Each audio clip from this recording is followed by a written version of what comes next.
8h35, notre entretien d'embauche avec Emmanuel Macron. Bonjour. Bonjour à vous. Merci d'être avec nous. Comme pour nos précédents entretiens d'embauche, c'est pas compliqué. Jusqu'à 9h, vos engagements, votre programme. Et de 9h à 9h30, on essaiera d'en savoir un petit peu plus sur votre personnalité, sur vous. Interview sans complaisance, parce que nous, Français, nous sommes exigeants, Emmanuel Macron. Avez-vous conscience que nous sommes trompés depuis 30 ans ? J'ai conscience que le moment que nous vivons est profondément grave, oui. Trompé. Oui, j'emploie le mot volontairement trompé. Je comprends. On nous a fait tant de promesses qui n'ont jamais été tenues. Mais je ne veux pas céder à ce qui pourrait apparaître comme de la démagogie. Je pense que le moment qu'on vit est grave. Et moi, j'aborde cette dernière semaine, d'ailleurs, avec beaucoup de gravité. Avec beaucoup de préoccupation pour notre pays, avec une volonté, puisque je suis engagé dans cette bataille évidemment, une volonté de l'emporter, de convaincre, mais en même temps extraordinairement conscient de la gravité de la situation et de la responsabilité qui est la mienne compte tenu de ce que vous venez de dire. Oui, il y a un soupçon qui s'est installé dans la vie politique, il y a un trouble, et donc on doit être à la hauteur. Et ça fait aussi partie de cela. Bien, vous allez essayer de convaincre. Moi, je me souviens du débat du 4 avril sur BFM TV. François Asselineau vous interpelle. Il faut mettre un terme à toute complaisance avec le Qatar et l'Arabie Saoudite. J'aimerais d'ailleurs que Monsieur Macron nous dise ce qu'il en pense. Vous répondez, je suis d'accord avec vous sur ce dernier point. Et il réplique, vous êtes toujours d'accord avec tout le monde. Est-ce que vous êtes toujours d'accord avec tout le monde ? Non, absolument pas. D'ailleurs, j'ai dit non à plusieurs reprises. Qu'est-ce qui m'a structuré politiquement ? C'est de dire non. Quand j'ai été ministre, assez jeune, en charge de l'économie, de l'industrie, du numérique, et je suis venu à plusieurs reprises devant vous dans ces fonctions, j'ai dit non. J'ai dit non quand on n'a pas voulu aller plus loin dans les réformes. J'ai monté un mouvement politique en marche et j'ai quitté le gouvernement. Tant et tant sont restés tapis dans l'ombre, ont été d'accord ou n'étant pas d'accord ne l'ont pas dit. Mais à qui pensez-vous ? À qui pensez-vous ? À des générations entières d'hommes et de femmes politiques. Ceux qui disent « moi j'ai du tempérament ». Pensez à François Fillon ? François Fillon, excusez-moi de vous le dire, il a été ministre d'à peu près tout depuis 30 ans. Il a été 5 ans Premier ministre pour nous expliquer qu'en fait il voulait faire autre chose. La Constitution elle dit une chose, le Premier ministre il conduit la politique du gouvernement. Donc moi je ne suis pas de cette race-là. J'ai dit non. Mais je sais aussi la complexité du monde dans lequel on vit. Et donc, je ne m'interdis pas, quand autour d'une table on débat avec des gens qui sont mes adversaires dans cette élection, on est 11, et qui quelque chose est dit que je partage, de dire « je suis d'accord avec vous là-dessus ». Je l'assume totalement. Et d'ailleurs, ce qui épuise notre vie politique, c'est qu'on puisse faire croire une seconde à nos concitoyens qu'on est en désaccord sur tout quand on est adversaire. C'est faux. Et d'ailleurs, c'est ce qui fait notre paralysie, notre immobilisme. Donc, je suis un homme de tempérament. J'ai dit non à plusieurs reprises et je continuerai à dire non. Et c'est ce qui me structure. Et j'assume pleinement d'avoir des convergences parce qu'elles sont du pragmatisme. Alors, Emmanuel Macron, nous allons parler de l'actualité internationale parce que c'est important. Oui. Et ensuite, nous parlerons de quelques mesures de votre programme. Nous parlerons politique aussi, et dans la deuxième partie, votre personnalité. Donc l'actualité, victoire d'Erdogan en Turquie, pouvoir renforcer, il envisage de réintroduire la peine de mort. Est-ce que ça veut dire qu'il faut maintenant stopper toute négociation sur l'adhésion de la Turquie à l'Union européenne ? Elle n'avancera pas dans les prochaines années de manière évidente. D'abord, il y a des contestations sur cette élection. Et je pense qu'il faut tout faire pour aider, soutenir les démocrates qui se battent. Parce qu'il y a plusieurs centaines de milliers, voire millions de voix qui sont contestées dans le cadre de ce scrutin qui s'est joué à très peu. Donc là-dessus, moi je ferai tout ce qui est en mon pouvoir et je pense que collectivement on doit tout faire pour aider ceux qui se battent sur le terrain sur ce sujet. Ensuite, cela marque une dérive du régime, une dérive autoritaire, on le voit bien, une sortie du cours de l'histoire de la Turquie. Non mais répondez à ma question. Et donc je vous ai dit très concrètement, avec un régime qui prend ces décisions-là, on ne peut plus négocier. Il n'y aura aucune avancée d'adhésion à l'Union européenne. Par contre, mon souhait c'est qu'on puisse continuer à avoir une Union européenne, une France qui laisse la porte ouverte aux démocrates de la Turquie. Vous savez, qu'est-ce qui s'est passé avec la Turquie ? On a, il y a 15-20 ans, laissé espérer des vrais démocrates qui pourraient avoir un dialogue avec nous. On les a abandonnés. On a ensuite été très naïfs avec Erdogan, en disant il a l'air formidable, ne voyant pas la dérive qu'il était en train de conduire. de manière évidente dans les prochaines années. Et si je suis élu président de la République, il n'y aura pas d'avancée de la discussion d'intégration dans l'Union européenne. Par contre, il y aura tous les efforts faits pour aider en Turquie les femmes et les hommes qui se battent pour la démocratie, pour nos valeurs, pour les valeurs du Conseil européen des droits de l'homme et celles de l'Occident. La Syrie, si vous êtes élu président de la République, est-ce que vous prendrez une initiative pour essayer de trouver un chemin vers la paix, qui est si difficile à trouver? Il est très dur à trouver parce que la situation est multiple. Il y a aujourd'hui d'abord la nécessité d'avoir un vrai cessez-le-feu et une action humanitaire. Vous avez vu le dernier attentat terrible en Syrie? Je l'ai vu. Et sur ce plan-là, il montre quoi? La nécessité enfin de ne rien céder à la naïveté ambiante. Moi, je ne suis pas un fasciné de M. Poutine, comme trop de candidats dans cette élection. Ça n'est pas la Russie qui fera la paix en Syrie. C'est d'avoir un vrai cadre international multilatéral et de demander justement à la Russie, aujourd'hui alliée du régime de Bachar el-Assad, de prendre ses responsabilités. Donc on a, nous, en tant qu'Européens et Français, une priorité dans la région, c'est la lutte contre Daesh et tous les groupements terroristes. On doit les éradiquer, nous participons à la coalition, nous sommes d'ailleurs présents sur des bases, moi je m'y suis rendu il y a quelques mois en Jordanie, et donc il faut tout faire pour éradiquer les terroristes et justement ces terroristes islamistes. Dans le même temps, nous avons une responsabilité internationale qui est de construire la paix en Syrie et de cesser les exactions contre des civils. C'est encore ce qui s'est passé hier. Et là-dessus, nous devons demander à la Russie de prendre ses responsabilités. Elle ne peut plus s'opposer à une résolution au Conseil de sécurité des Nations Unies pour justement mettre en place tous les corridors humanitaires. Non, parce que je pense que là-dessus... Vous demanderez tout ce que vous voudrez et la Russie vous répondra non. C'est pas forcément... Non, d'abord... Pas forcément bon. Pas forcément, parce que moi je pense que si on monte la pression en européen et avec les États-Unis, parce que ce qui a changé il y a maintenant quelques jours, c'est justement les États-Unis qui décident de mettre davantage de pression. Bon.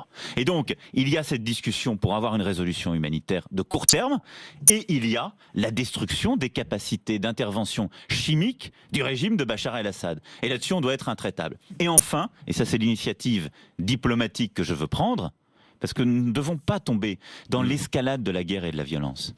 Eh bien, c'est d'avoir une solution politique inclusive. Qu'est-ce que ça veut dire? De réussir à mettre autour de la table l'ensemble des parties prenantes en Syrie, l'ensemble des États arabes concernés, l'ensemble des Européens qui ont été touchés par ce qui se passe aujourd'hui en Syrie et depuis des mois, les Nations Unies, pour construire justement une sortie de Bachar el-Assad et une transition du régime. Pourquoi je dis ça? Parce qu'il n'y a pas d'intervention militaire qui se justifie. Il n'y a pas d'intervention militaire qui réussisse si on ne construit pas une solution politique sur le terrain. Emmanuel Macron, parlons de cette campagne électorale, grand meeting à Bercy ce soir. Est-ce que Dominique de Villepin sera présent? Il ne sera pas présent parce qu'il est à l'étranger, mais Dominique de Villepin... Est-ce qu'il vous soutient? Je vous laisse lui demander, parce que moi je respecte toujours les individus. On a beaucoup parlé de ralliement, de soutien, etc. Ralliement, ça n'a pas beaucoup de sens ces choses-là, parce que beaucoup des gens dont on a dit qu'ils étaient ralliés ne l'étaient pas. Et beaucoup de gens, c'est pas le terme que j'aime, ils soutiennent. Ils soutiennent. Et donc, moi, Dominique de Villepin, c'est quelqu'un pour qui j'ai beaucoup d'estime. C'est quelqu'un avec qui je discute régulièrement. On s'est encore parlé, vous voyez, hier. Et quelqu'un avec qui j'aime réfléchir, parce qu'il connaît le monde. Et il a une philosophie d'action sur le plan, si vous voulez, diplomatique, qui est proche de celle que je porte. Et ce que je viens de vous dire d'ailleurs, je crois qu'on là-dessus on converge beaucoup comme sur d'autres sujets, il est attaché à cette tradition que je qualifierais de gaulo-mitterrandienne, dans laquelle d'ailleurs Jacques Chirac a aussi creusé son sillon, et qui a permis à la France d'être toujours dans cette stature d'indépendance. Il faudra construire aujourd'hui bien davantage avec l'Europe que naguère, mais qui en même temps a toujours permis à la France d'être écoutée, crédible, de ne céder à aucun néoconservatisme, mais en même temps de toujours défendre ses valeurs. Cette campagne électorale se tend dans les derniers jours, c'est un grand classique dans les campagnes présidentielles, mais là, plus que jamais, il y a des rumeurs qui courent ici ou là, et il y en a une qui affirme que vous auriez obtenu un héritage de plusieurs millions d'euros accordé par Henri Herman. Vous avez entendu parler de ça? Mais j'entends parler de tout, vous savez. Il y a donc un héritage caché, j'ai des comptes dans des paradis fiscaux, tout et tout. Pourquoi? Parce que vous avez dans cette campagne 2 responsables politiques qui ont des ennuis judiciaires, des vrais, et qui sont livrés justement à leur propre turpitude. Et ils ont des soutiens, parfois même ce sont des journalistes, paraît-il. C'est étonnant la vie. Qui justement font passer des bruits de ce type. Quels journalistes? Laissez-les à leur propre turpitude.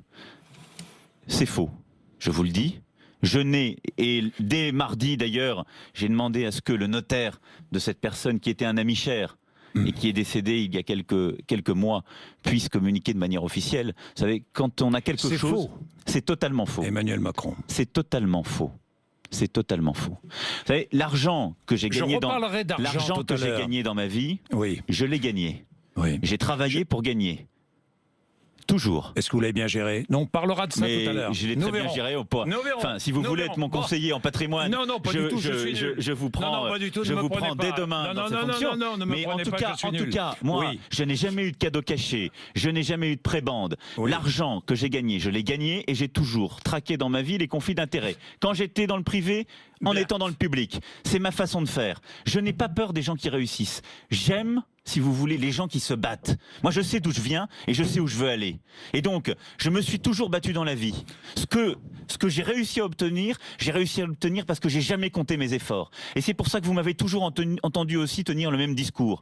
Je veux, dans notre pays, qu'il y ait des gens qui puissent réussir. Je veux, dans notre pays, qu'il y ait des gens aussi qui puissent échouer et se relever. Qu'on puisse protéger les plus faibles. Mais ce qui est insupportable, c'est que dès qu'il y a quelqu'un qui sort son nez et que d'autres ont des vrais ennuis, sous le contrôle de la justice, eh bien on essaie de le salir. On le fait depuis des mois. Donc vous pensez, s'il y avait vraiment des faits comme celui-ci, les juges qui se sont intéressés à plusieurs reprises à mon cas, étant saisis par des associations, des particuliers ou autres, l'administration fiscale, la haute autorité de la transparence de la vie publique, toutes ces structures l'auraient déjà montré et je serais, comme d'autres, déjà devant la justice. Est-ce que vous si ce n'est pas le cas, c'est que je suis probe. Est-ce que vous nommerez une femme Premier ministre? Ça n'est pas l'objectif et c'est pas le service qu'on peut rendre aux femmes. Bon.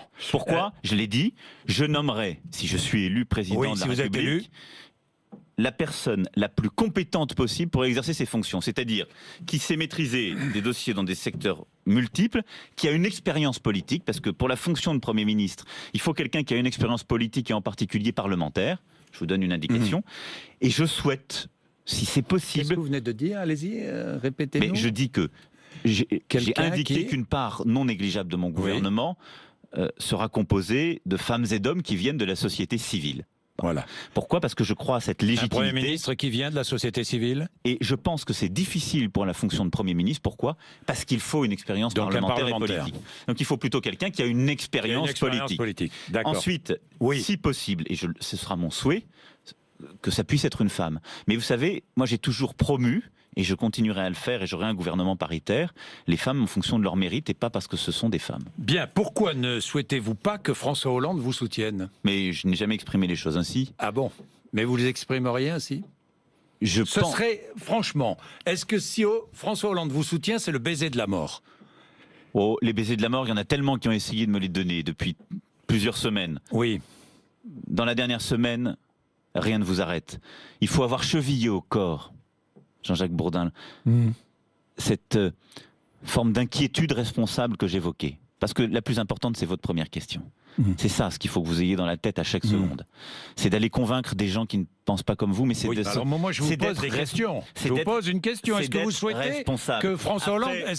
Non, parce que je pense qu'il va être jusqu'au dernier moment, jusqu'à la dernière minute, président de la République. Et donc, je l'ai dit... imaginez que vous soyez élu. Imaginons que vous soyez élu. Vous vous retrouvez à l'Élysée face à François Hollande. Oui. C'est lui qui vous a embauché.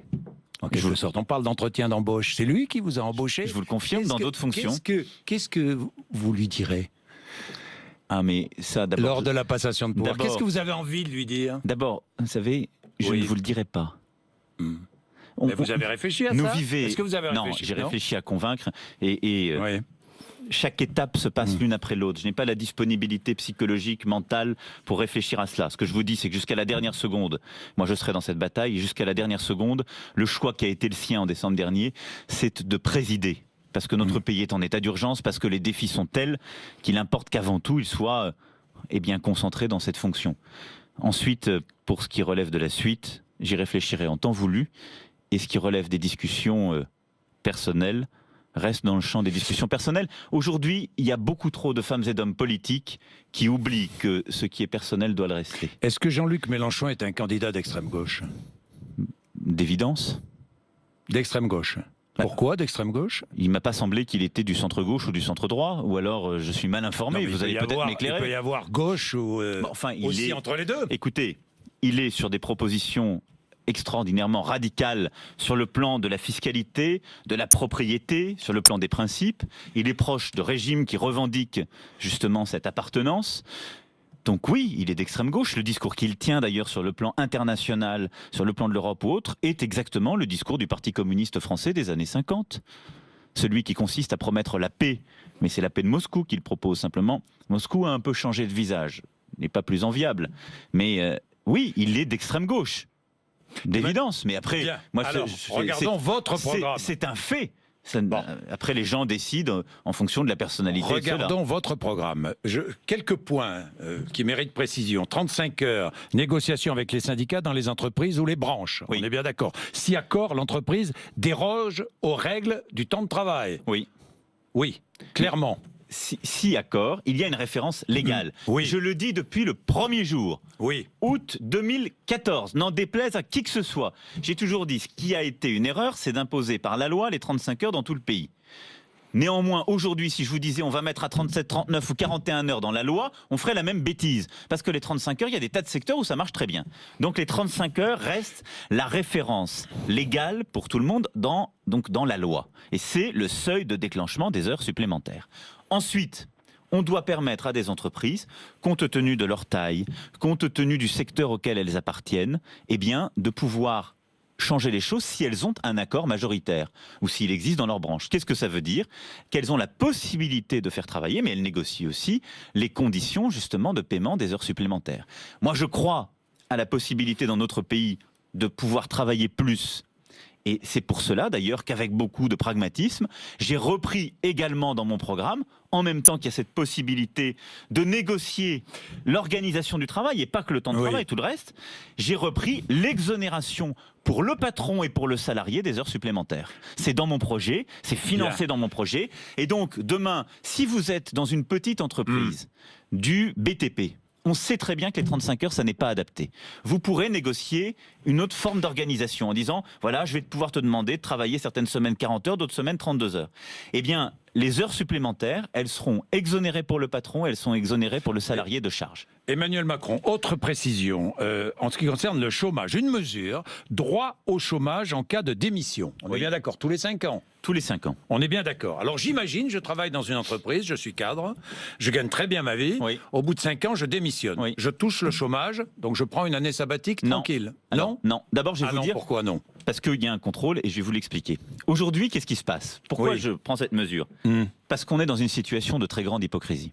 Aujourd'hui, vous êtes dans la situation que vous évoquez. Vous en avez assez au bout de 5 ans. Vous allez voir votre patron et vous lui dites, tu sais quoi, j'en ai assez, je vais de toute façon démissionner. Est-ce que tu ne veux pas qu'on fasse une rupture conventionnelle? Dans bien des cas, le patron dit OK. Et donc aujourd'hui, quand on regarde les motifs de rupture individuelle, le premier poste, c'est la rupture conventionnelle. 2008. Et là, vous avez droit au chômage. Donc, il y a un contournement de la loi qui se fait depuis presque 10 ans, qui fait que de toute façon, dans ce cas-là, vous allez au chômage. Si votre patron vous dit non, moi, je ne jouerai pas à ça, tu ne sors pas. Dans beaucoup de cas, vous allez à ce moment-là dire, tu veux qu'on joue à ça? Je me mets en congé maladie. Et on rentre dans cette guérilla qui fait qu'on finit au prud'homme. Donc moi, je préfère qu'on soit clair et qu'on dit tous les 5 ans, il y a cette possibilité de, si je puis dire, licencier son employeur si les choses se passent mal. C'est une très bonne chose parce que d'abord, ça oblige l'employeur à avoir un vrai dialogue dans l'entreprise, à s'occuper un peu de vous, et donc c'est une bonne forme de régulation. Ensuite, pourquoi ça n'est pas ce que vous dites? Si on va à cette extrémité, vous décidez de démissionner, vous allez au chômage. Eh bien, dans le premier mois, comme pour toutes celles et ceux avec ma réforme qui tomberont au chômage, dans le premier mois, vous avez un bilan de compétences qui est fait. Et sur ce bilan de compétences, on regarde les offres d'emploi. Si vous êtes un cadre bien formé, vous avez des offres d'emploi. Il n'y a pas aujourd'hui de pénurie d'emploi pour les gens bien qualifiés, ça n'est pas vrai. Et donc, je vous proposerai des offres d'emploi. Vous n'avez pas le droit d'en refuser plus de 2. Sinon, fini, vous perdez tout chômage. Tous les droits. Là où aujourd'hui, qu'est-ce qui se passe dans les milieux les plus qualifiés? On le sait bien et ça pèse d'ailleurs sur notre système. Eh bien, soit par la rupture conventionnelle, soit par tel ou tel autre système, eh bien, je me mets au chômage, ou je bénéficie de la rupture, et en effet, comme c'est un droit au chômage, comme j'ai cotisé, eh bien, je vais pouvoir faire le tour du monde. C'est quelques cas, hein, c'est rare, mais ça existe. Donc, il y a des nouveaux droits, mais en même temps, des nouveaux devoir. Bien, Ce Emmanuel contrôle Macron. et derrière la formation. C'est vraiment, pour moi, c'est une des réformes les plus profondes. J'écoutais tout à l'heure vos chroniqueurs qui disaient il va pas assez loin, etc. Ce qu'on est en train de dire, la réforme de l'assurance chômage qui est dans mon projet, c'est un élément central de la bataille contre le chômage. Pourquoi ? Un, parce qu'on n'en fait plus une assurance que vous payez vous comme salarié. C'est l'impôt qui la paye. Plus d'assurance chômage payée sur votre salaire, je le supprime, c'est la CSG qui paiera. Deux, c'est universel. Si vous êtes artisan, commerçant, agriculteur, entrepreneur, aujourd'hui, vous n'avez pas droit au chômage. Vous y aurez droit. Trois, parce que maintenant ça devient tripartite comme la maladie. Droits et devoirs. L'État va vous contrôler. Et vous pourrez plus me dire, vous n'avez pas le droit de me contrôler, j'ai un droit au chômage. Non. Contrôle. Dès le début. Et 4, un système de formation. Parce que la clé, c'est qu'on a presque 2 millions de chômeurs, jeunes chômeurs ou chômeurs de longue durée, qui n'ont pas les qualifications pour pouvoir reprendre un métier. Et donc, je fais un gros investissement dans la formation, je mets 15 milliards d'euros, je change en profondeur le système de formation professionnelle qui est fait pour bien former les gens déjà bien formés, pour aller justement former les chômeurs. Emmanuel Macron, nous allons parler de Mohamed Saou. Je voudrais quand même que nous ayons quelques précisions. Tout à l'heure, après 9h, je vais vous parler de votre personnalité, les questions que m'ont posées des auditeurs pour vous, et je ne les oublie pas, et puis votre personnalité, juste après cette petite pause de 3-4 minutes. À tout de suite. Emmanuel Macron, vous avez 39 ans, vous êtes né à Amiens, nous allons tout savoir, essayer de tout savoir sur votre personnalité, mais auparavant, deux choses. D'abord, quelques précisions. Mohamed Saou, référent d'En Marche, dans le Val d'Oise, a été écarté de votre mouvement parce qu'il a écrit sur Internet des messages qui blessent. Je ne suis pas Charlie, par exemple. Vous avez dit sur Beurre FM, je ne l'ai pas viré parce que c'est un type bien. Vous le pensez que c'est un type bien ? Non, j'ai dit des choses qui sont beaucoup plus circonstanciées. J'incite d'ailleurs chacun, s'il s'intéresse à ce sujet, à aller écouter en détail ce que j'ai dit. Qu'est-ce qui a été fait pour Mohamed Saou ? C'est quelqu'un qui a été un référent extrêmement mobilisé, qui est très mobilisé pour le mouvement. Est-ce qu'il a tenu des propos qui contreviennent aux lois de la République ? Non. Il a tenu des propos avant les fonctions qu'il a prises comme référent en particulier, qui ne correspondent pas à mes positions, aux positions du mouvement, en particulier suite à Charlie Hebdo, etc. Puisque là-dessus, j'ai toujours été clair. Moi, j'étais dans la rue avec des millions de Françaises et de Français, et qui ont choqué. Et donc, dans ce cadre-là, il a été mis en retrait de ses fonctions, et il va passer, comme d'autres référents pour des tas d'autres raisons, comme tous les partis politiques, devant une commission d'éthique. Maintenant, qu'est-ce que cela dit, cette affaire ? Ça dit beaucoup de l'extraordinaire violence dans laquelle notre pays est aujourd'hui plongé. D'un côté, des gens proches de l'extrême droite, très sensibles à certains sujets, disent « vous auriez dû l'écarter tout de suite, le sortir ». Est-ce qu'il a tenu des propos qui contreviennent, encore une fois, aux lois de la République ? Non. Est-ce que, d'un geste souverain, j'aurais dû le priver de toute responsabilité et l'exclure ? Non, il y a des procédures dans un mouvement politique. J'ai respecté ces procédures, j'ai demandé qu'elles soient respectées. Et de l'autre, beaucoup de gens, et c'est ce qui m'était posé, la question qui m'était posée sur Beurre FM, m'ont dit très bien, il a une procédure parce qu'il s'appelle Mohamed Saou et vous cédez aux pressions du Front National ou de la droite dure. Non, j'ai dit de la même façon. Parce que ça n'est pas parce qu'il s'appelle Mohamed Saou qu'il est intouchable. Et d'ailleurs, je regrette que son nom soit livré en peinture à des millions d'auditeurs qui ne connaissent pas forcément cette affaire. Donc, il faut aller regarder le dossier en détail. Mais moi, je ne céderai ni à la facilité, ni au communautarisme. Et je pense que notre République, elle a besoin, sur ces sujets, de calme et de précision. Je tiens, puisque le sous-jacent de tous ces débats, c'est justement le rapport à la religion, c'est le rapport aux communautés. Moi, je suis contre le multiculturalisme et contre le communautarisme. Je suis pour la défense de la laïcité française dans ce qu'elle est et tout ce qu'elle est. C'est-à-dire la possibilité de croire et de ne pas croire. Et de protéger chacune et chacun dans sa religion, parce qu'il respecte avant tout, quand il est dans l'espace public, les lois de la République. Bien. Voilà. Emmanuel Macron, de quoi vivez-vous ? Je vis aujourd'hui, depuis que j'ai démissionné du gouvernement et de la fonction publique, puisque je suis parmi les principaux candidats, le seul dans cette situation. Tous et toutes vivent aujourd'hui d'émoluments qui leur sont versés pour faire autre chose qu'une campagne, la plupart du temps pour être députés, européens ou nationaux.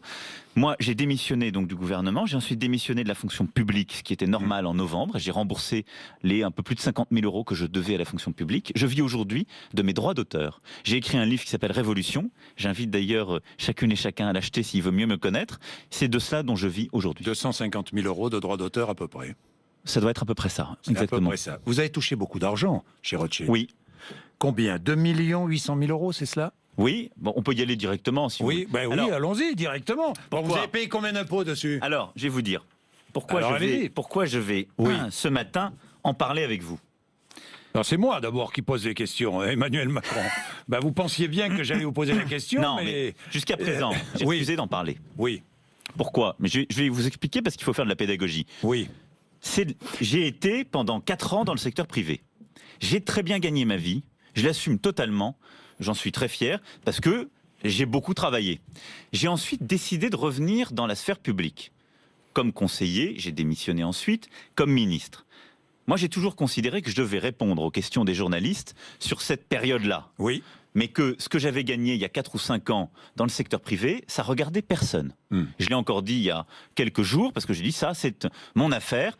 La transparence qui est due, ça n'est pas la divulgation de tout. Simplement, j'entends ce qui est dit, je vous ai écouté toute la semaine dernière, vous n'arrêtez pas de dire à vos auditeurs qui disaient il a gagné près de 3 millions d'euros. Vous leur disiez, je vais lui demander. Donc, il y a un doute qui est là. Les gens disent, il y a eu de la magouille. 2, je sais, et j'ai encore vu certains de vos confrères qui l'annonçaient hier, que certains de mes adversaires politiques ont décidé de propager des fausses nouvelles, des fausses informations. On parlait d'un héritage tout à l'heure, mais quelle autre fausse nouvelle? Ils veulent dire cette semaine, vous allez entendre dire Monsieur Macron, il a un compte caché dans un paradis fiscal, il a de l'argent caché à tel et tel endroit. C'est totalement faux. Moi, j'ai toujours payé tous mes impôts en France et j'ai toujours eu tous mes comptes en France. Donc, j'ai gagné pendant 6 ans, entre 2009 et 2014. 5 ans, oui. C'est le chiffre. Oui. Non, parce que Oui, vous ça les fait prenez 6 ans, toutes les sur deux. 6 ans. Bon, Sur d'accord. c'est le On les chiffre prend qui les deux, circule oui. partout sur Internet. Donc allons-y. J'ai gagné un peu plus de 3 millions d'euros, tout cumulé. Là-dessus, j'ai payé j'arrondis les sommes, 1,4 million d'impôts. J'en suis très heureux, j'ai pas fait d'optimisation fiscale, j'ai pas caché d'argent, j'ai payé 1,4 million d'impôts. Et donc, il est resté 1,9 million d'euros sur ces 6 années. Là-dessus, j'ai remboursé des emprunts que j'avais, pour partie, 500 000 euros. J'ai fait des travaux, en particulier dans la maison de ma femme, qui est sa maison de famille, qui est dans ce qu'on appelle les Hauts-de-France aujourd'hui, pour 300 000 euros. J'ai fait 100 000 euros de travaux à Paris et j'avais à la fin de cette période 270 000 euros d'épargne qui apparaissent dans mes déclarations devant la Haute Autorité de Transparence pour la vie publique, ce qui fait que j'ai consommé durant ces 6 années environ 700 000 euros ensuite de vie courante.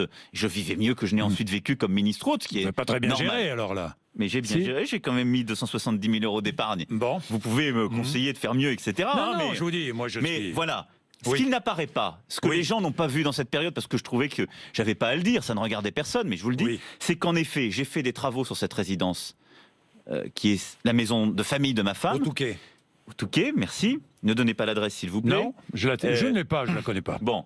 Et je ne la Et connaîtrai que, jamais. quand vous regardez ce que la Haute Autorité a mis en ligne, cette maison n'apparaît pas. C'est aussi pour ça que vous pouvez me dire, vous avez un patrimoine qui est très faible. Pourquoi? On va rentrer, qu'il faut tout dire. Parce que c'est un bien propre de ma femme. Parce que c'est une maison dont elle a hérité. Donc moi, je l'ai déclaré à la Haute Autorité, mais la Haute Autorité, conformément à la loi, parce que c'est un bien propre de ma femme, elle ne l'a pas mis dans ce qui est mon patrimoine. Or, quand vous êtes un responsable politique, ça n'est que votre patrimoine. Voilà. Donc, voilà Bien. ce que j'ai fait de l'argent que j'ai gagné. Voilà à quoi ça a servi. Oui. Et il n'y a pas d'autre bien. Votre femme n'a pas d'autre bien. non. Ma femme, ni ma femme, ni moi. Bon, voilà. Emmanuel Macron. Et donc, tout ce que vous allez peut-être entendre cette semaine... Mais ça vient d'où? De chez François Fillon, disons clairement les choses. Je vous le laisse... Non, il ne viendra pas vous l'annoncer. Mais on attend de voir déjà si certaines ou certains le sortiront. Moi, je vois certains de vos confrères hier le mettaient, des boules puantes sont annoncées, etc. Il y a des gens qui font de la politique autrement que je ne la fais. Est-ce que ça veut dire que la présence de Sens commun, par exemple, auprès de François Fillon, a durci sa campagne? Attendez, moi, il ne faut pas tout confondre. Non, mais je vous pose la question. C'est un autre sujet, donc je vais y venir. Ce que je dis simplement, c'est que depuis des semaines, vous avez des gens qui... Que les journalistes d'investigation fassent leurs recherches sur tel ou tel sujet. Moi, je me suis toujours livré à l'exercice de vérité et je pense que c'est un élément de santé de notre vie démocratique. Qu'on fasse courir des fausses rumeurs ou des fausses informations par le biais des boucles de mail ou du numérique, ça m'est insupportable. C'est pour ça que je voulais faire cette opération de transparence avec vous. Voilà. Bien. Ensuite, sur ce qui est de sens commun, ça n'a rien à voir avec ces sujets.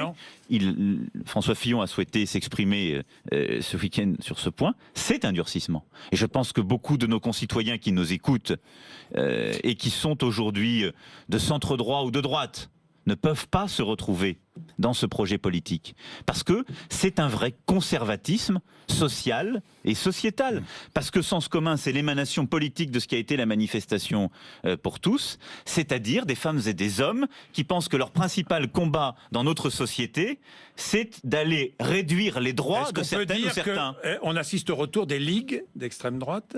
Je pense qu'on assiste au retour et que François Fillon, dans sa campagne, a décidé... C'est Alain Juppé qui a eu cette formule. Il a dit il y a une radicalisation.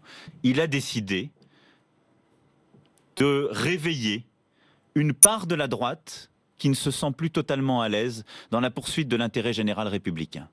Il a décidé de réveiller une part de la droite dont la foule parfois trahit le peuple, pour reprendre la belle formule de Victor Hugo. Il a décidé de réveiller des femmes et des hommes qui décident que les médias leur mentent et font des complots quand ils disent du mal de leur leader, que les juges ne sont pas dans notre pays impartiaux. Et donc il a décidé d'attaquer le cœur de la démocratie. Et ça, c'est dangereux. Il attaque le cœur de la démocratie. Mais vous avez entendu comme moi les propos qu'il a pu tenir à plusieurs moments de cette campagne. Et donc je pense que, en particulier pour cette dernière semaine, la responsabilité de toutes celles et ceux qui aspirent aux plus hautes fonctions, c'est de préserver ce que nous avons de plus cher. Notre démocratie, notre état de droit. Regardons le monde tel qu'il est. Il est attaqué de partout, par des terroristes dans notre chair, qui justement nous poussent à certaines extrémités. Mais il est attaqué aussi par des régimes autoritaires qui ne partagent pas nos valeurs. Et ce que nous avons de bien commun, c'est la démocratie. Et c'est-à-dire aussi le rôle que dans cette démocratie ont les partis politiques, les juges, les médias, c'est-à-dire les autorités indépendantes et les contre-pouvoirs. Bien. Et durant cette campagne, ils ont été mis à mal. Mais Emmanuel Macron, je ne vais pas revenir sur votre enfance, une enfance dans de bonnes conditions, hein, dans un milieu aisé. Vous êtes recalé au concours d'entrée au conservatoire, en première année, c'est vrai? Oui. Par un prof. Vous avez tenu à repasser avec cette même prof l'année suivante, c'est vrai ça? C'est pas faux. C'est pas faux. Ça veut dire que battu cette année, vous revenez en 2022? Ne tirez pas de conclusions hâtives. Je vous dis ça comme ça, non mais de ces éléments. Non. Je mène les combats avec toute l'énergie. Non, mais on ne peut. C'est impossible de répondre à votre question. Je ne vais pas vous mentir, parce que je suis tout entier dans le temps, dans la vie de notre pays et dans cette bataille. Bien. Vous mettez votre épouse Brigitte en avant? Non, je la mets pas en avant, mais je ne la cache pas. Vous ne la cachez pas? Bien. Je la mets pas en avant. Je vais revenir parce que sur si son rôle. Si je la mettais en avant, ça voudrait dire que je construis quelque chose d'artificiel. Elle est là dans ma vie, elle a toujours été. J'ai aimé ce qu'elle a dit sur vous. Emmanuel a besoin de tout le monde et de personne. On ne rentre jamais dans son périmètre. Il les met à distance. Toutes celles et ceux qui auraient envie d'en savoir un peu plus sur lui. C'est vrai ça? Vous gardez à distance beaucoup de monde? Mais j'ai une intimité. J'ai une vie intime, intellectuelle, sensible, philosophique, et elle n'a pas besoin d'être divulguée. Et je pense que, d'ailleurs, que quand on divulgue tout, quand on dit tout de ce que l'on est intimement, ça veut dire qu'on n'a plus d'intimité. C'est ce moment-là où on devient dangereux. Et donc on peut être sincère, on peut être honnête, On peut, comme on vient de le faire sur certains sujets dont je considérais jusqu'à présent qui relevaient de l'intime, dire parce qu'on considère que c'est indispensable. Mais pour autant, je pense qu'il ne faut pas dire tout le temps tout ce qu'on pense à tout le monde. Et elle a raison de dire cela. Il y a pour avoir de la densité, il faut aussi avoir ses propres secrets intimes et sa propre solidité intérieure. Séducteur ? Dans la Beaucoup conviction. vous accusent d'être séducteur. Il essaie de séduire tout le monde, toutes celles et ceux qu'il croise. Je suis attaché à convaincre, plus qu'à séduire. Je suis plus dans la conviction que dans la séduction. Et d'ailleurs, si je n'étais que dans la séduction, vous savez, je ne serais pas devant vous aujourd'hui, parce que alors, je ne serais pas sorti on sait du bois. amour, votre attachement à la philosophie. Certains doutent de votre rôle auprès de Paul Ricoeur. Ça, vous avez vu faux. ça? Est-ce que vous avez été l'assistant de Paul Ricoeur? Mais oui. Mais d'ailleurs, ça a été très bien dit. Il y a eu une enquête qui a été faite par vos confrères du Point, je crois, l'été dernier, qui l'ont très bien montré. Ce que des esprits chagrins, vous savez, vous en croisez beaucoup d'esprits chagrins quand vous faites ce que je fais. Eh bien, on dit, il n'était pas l'assistant parce que l'assistance a un sens très précis. C'est évident.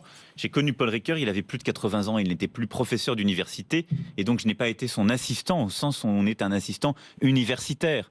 Mais j'ai eu l'insigne chance de l'accompagner pendant plusieurs années sur son livre « La mémoire, l'histoire, l'oubli ». Et j'ai été celui qui relisait, travaillait, l'aidait, faisait ce qu'on appelle l'appareil critique. J'étais une petite main, j'avais une fonction très humble, mais il m'a énormément appris. Voilà. Et donc ceux qui étaient dans son intimité l'ont évidemment confirmé. Je n'ai pas besoin de m'inventer des vies, vous savez. J'ai eu la chance. Alors votre vie, justement, vous avez choisi, est-il vrai que vous avez choisi de ne pas avoir d'enfant pour vous concentrer sur votre vie professionnelle? Ah non, on ne peut pas résumer les choses ainsi. Bon. D'abord, ça, ce sont des choix oui. éminemment intimes. Oui. Mais j'ai choisi de ne pas... Nous avons choisi, avec mon épouse, un choix qui n'était pas égoïste pour moi, mais qui était de dire que les 3 enfants qu'elle avait, qui ont un père et une mère, je pourrais les aimer en plus de cela et que ça ne leur enlèverait rien, et que les 7 petits-enfants qui sont les siens seraient aussi les miens. Et je n'ai pas... Parce que le choix a dû se faire quand j'étais très jeune, compte tenu de la différence d'âge, je n'ai pas... Nous n'avons pas fait le choix d'avoir, nous, des enfants.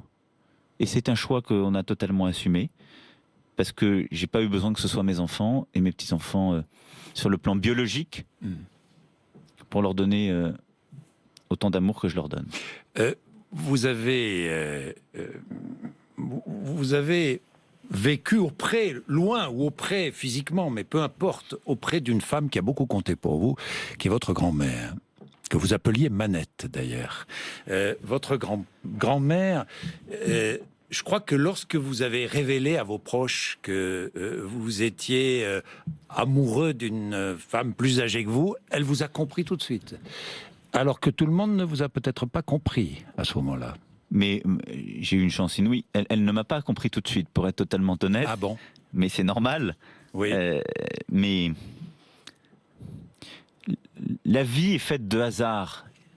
Et j'ai eu beaucoup de chance. J'ai eu la chance d'avoir une grand-mère et des parents qui ont été intelligents et qui ont eu cette intelligence du cœur.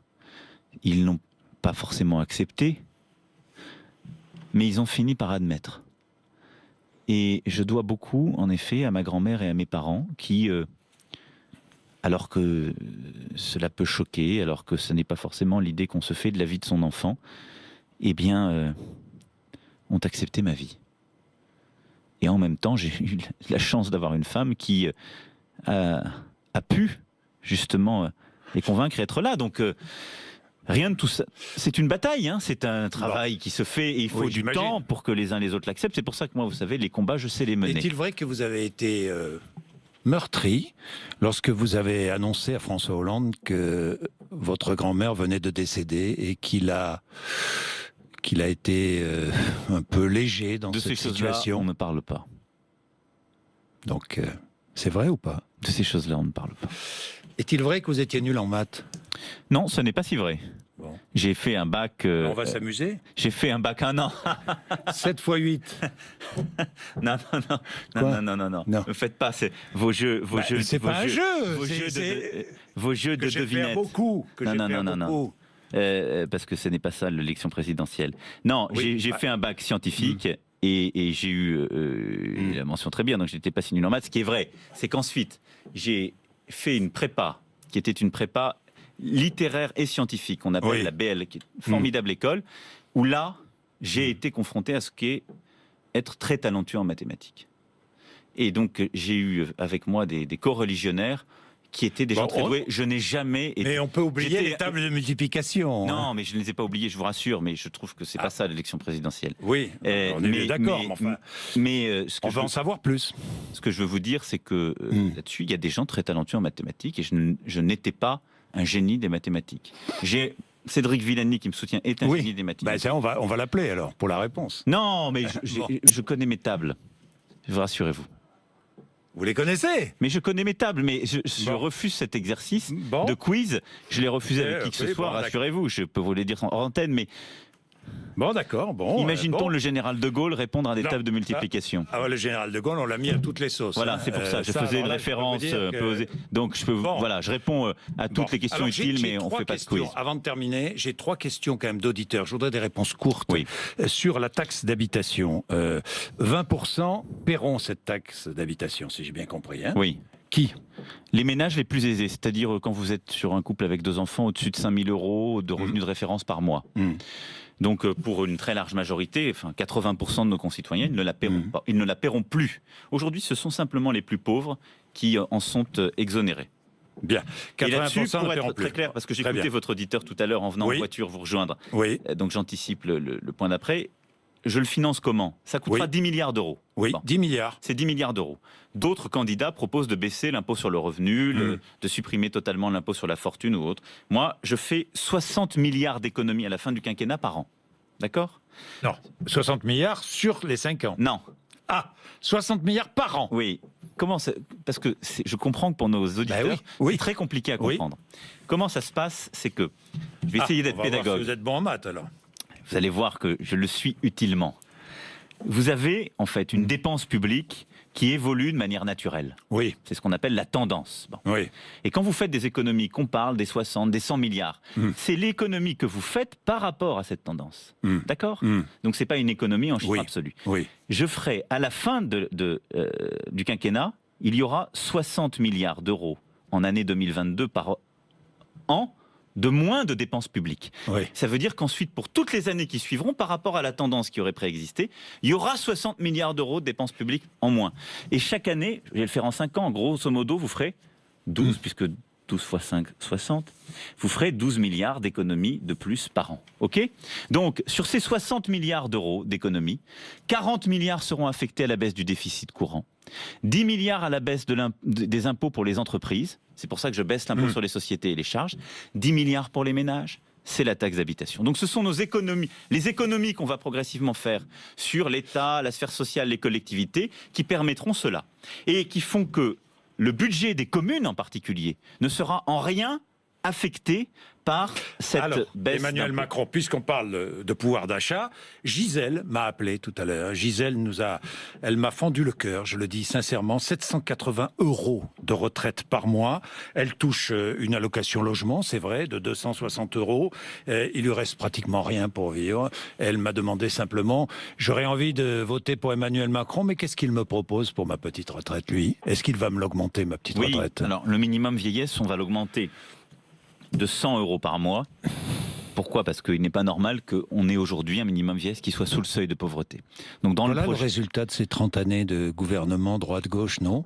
Cette situation-là, franchement, Emmanuel Macron... C'est un peu facile si je vous disais oui. Mais je suis d'accord qu'on a aujourd'hui une situation pour des gens qui ont travaillé, et vous avez la même chose chez les petits retraités agricoles, chez les petits commerçants, chez les artisans, etc. C'est-à-dire des retraites qui sont parfois en dessous de certains revenus de substitution et donc qui ne comprennent pas. Moi, j'ai été pris à partie énormément de fois, et ce qu'on disait tout à l'heure, en allant sur le terrain, de gens qui, en effet, vous envoient ça au visage. Donc, là-dessus, je lui dis, on va revaloriser le minimum vieillesse, donc 200 € par mois, comme on le fera d'ailleurs sur les autres prestations qui sont en dessous de ce minimum. Je pense à l'allocation adulte handicapé. Elle touchera 200 € de plus par mois? 100 € de plus par mois. 100 € de plus par mois. Je ne vais pas vous mentir. Ensuite, sur ce sujet, il y a aussi tous les remboursements. et les petits soins. Qu'est-ce qui est terrible pour cette dame? C'est que, par exemple, pour s'équiper sur le plan auditif, pour les soins du quotidien, en particulier dentaires, optiques ou auditifs, eh bien, quand on est dans ces situations-là, généralement, on ne va pas soigner parce que ça coûte trop cher. C'est pour ça que j'ai dit que durant le quinquennat, et cet engagement, je le tiendrai fermement, et je m'en porte garant moi-même. Vous vous engagez, là? Je m'engage. J'ai dit qu'à la fin du quinquennat... Nous n'oublierons pas, serait... mais Emmanuel Macron, vous le savez. N'oubliez pas, s'il vous plaît. N'oubliez pas. Parce que ça veut dire que dès le début, on mettra l'ensemble des professionnels de santé, des mutualistes et des assureurs, des prothésistes autour de la table pour justement, eh bien, considérer comment à la fois baisser les prix et améliorer les remboursements. Parce qu'aujourd'hui, les classes moyennes et populaires, ce sont les principales victimes de ce système. Et donc, quand on est dans la situation de Gisèle, eh bien, on ne s'équipe pas, et donc on entend mal, et on tombe plus vite, par exemple, dans la dépendance. C'est ça la réalité du quotidien de ce que vivent nos personnes âgées qui sont dans ces situations. Donc voilà, ce sont des choses concrètes, des engagements concrets, et une transformation aussi du pays pour qu'on puisse enfin éradiquer tout ça. Alors j'ai une dernière question ensuite, j'ai 2 questions. Réponse courte, le handicap à l'école. Oui. Alors très là important. aussi, un auditeur qui m'a interpellé, je pose la question. Qu'est-ce que vous faites pour les enfants qui ont besoin d'être accompagnés à l'école et qui souffrent d'un handicap? Qu'est-ce que vous faites? Je vais vous dire, je prends un engagement très clair et solennel ce matin parce que c'est une situation, moi, qui me tient énormément à cœur et pour laquelle je veux m'engager. Il n'y aura pas une personne en situation de handicap qui sera laissée sans solution. Ce qui est aujourd'hui le cas, plusieurs dizaines de milliers d'entre eux, qui soient d'ailleurs en situation, qui soient enfants ou adultes. Là, vous me parlez des enfants. Oui. Tous les enfants qui peuvent aller à l'école, je veux qu'ils puissent aller à l'école. Qu'est-ce que ça veut dire? Dans le programme, et c'est financé dans notre trajectoire, notamment, des auxiliaires de vie scolaire. Et donc, nous embaucherons les auxiliaires de vie scolaire, surtout, nous les pérenniserons. Parce qu'aujourd'hui, pourquoi on n'a pas d'AVS? Parce que c'est des contrats très courts, parce qu'on les paye très mal. Et donc, du coup, vous avez l'AVS qui vous lâche au bout de 3 ou 4 mois et qui ne reste pas, en quelque sorte, auprès de l'enfant. Tous les enfants qui peuvent aller à l'école, il faut qu'ils aillent à l'école. Et il faut qu'ils puissent du coup être encadrés et avoir cet auxiliaire de vie scolaire. Les autres, ils ont besoin d'instituts spécialisés. Mais c'est un échec et c'est une chance de moins pour l'enfant de réussir si, alors qu'il pouvait aller à l'école, on l'oblige à aller dans un centre spécialisé ou à rester avec ses parents. Emmanuel Macron, je termine plus légèrement. René Char, c'est le poète que vous préférez, vous l'avez cité, poète, résistant. Vous aimez le romancier aussi. Vous êtes romancier, vous? Vous avez écrit, hein? J'ai écrit, mais pour mes tiroirs. C'est Babylone, non? À 17 ans, c'est pas vrai? C'est vrai. Bon. J'ai écrit, mais pour mes tiroirs. Pour vos tiroirs. Parce que je n'ai jamais été content de ce que j'écrivais. Le seul livre que j'ai accepté de sortir, c'est Révolution, parce qu'il fallait que je donne un peu pour expliquer aux gens qui j'étais. Mais j'ai écrit plusieurs romans qui n'ont été lus la plupart du temps que par mon épouse et qui sont consignés dans mes tiroirs. Bon, les films préférés, La Symphonie pastorale, et puis Les Tontons flingueurs de Lautner, ça vous adorez, hein? Vous adorez. Les cons, ça ose tout. C'est même à ça qu'on les reconnaît, hein? Je crois pas que ce soit dans Les Tontons celui-là. Ah bon? Si, peut-être. Si, bah oui, ça l'est. C'est plié. Ça l'est, bon. Ça l'est. La musique. Il y a des répliques formidables dans Les Tontons. Hallyday, Ferré. Oui. On va terminer avec Hallyday, si vous voulez bien. Allez.